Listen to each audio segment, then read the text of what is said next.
Hello friends, আশা করছি সবাই তোমরা ভালো আছো। আমার এই ছোট্ট মিনি ব্লগটা আমি আজকে শুরু করছি দুপুরে কি কি রান্না করেছি সেটা দিয়ে।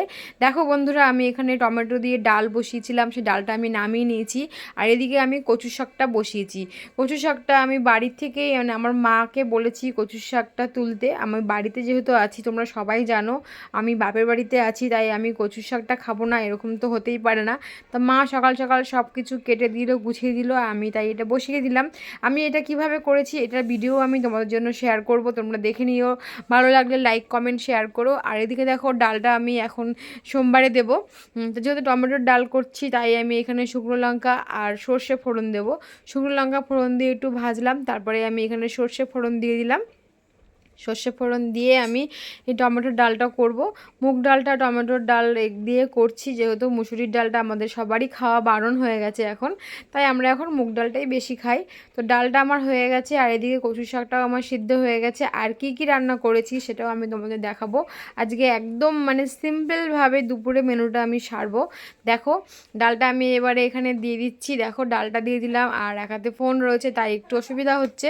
তা ডালটা আমার দেওয়া হয়ে গেছে। ডালটা আবার একটু ফুটে উঠলে আমি নুন দেখে তারপরে নামিয়ে নেব।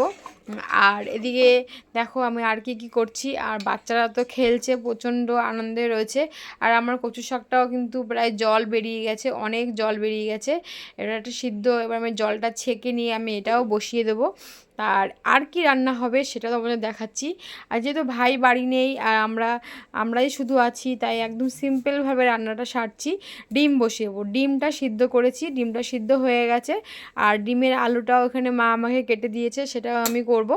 ডিমটা আমি এবার এখানে ডাল নামিয়ে নিয়েছি, ডালও হয়ে গেছে, আর ডিমটা আমি এখানে রান্না বসাবো। ডিমটা হতে হতে দেখো এদিকে কচু শাকটাও হয়ে গেছে। আমি এবার কচু শাকটা নামিয়ে নেব। আমি আবারও বললাম, আমি কোনো মাছের মাথা দিইনি, কোনো কিছুই দিইনি। সিম্পলভাবে একদম নর্মাল কচু শাক রান্না করেছি, সেটা আমি তোমাদের পরে ভিডিওতে দেখাবো। আর এদিকে আমি কড়াইতে তেল দিয়ে দিয়েছি। কড়াইতে তেল দিয়ে আমি এবারে ডিমের ঝোলটার জন্য আলুটা ভাজবো। আলুটা ভেজে নিচ্ছি, আলুটা ভেজে উঠিয়ে তারপরে আমি ডিমটা ভেজে এবং তারপরে ডিমটা কষাবো। আর ডিমের ঝোল তো আমার যেহেতু বাচ্চারা খুব ভালোবাসে, তাই বেশি একটা ঝাল দেবো না, অল্প ঝাল দিয়ে ডিমের ঝোলটা করব। আর দেখো ডিমটা আমার কষানো হচ্ছে প্রায়।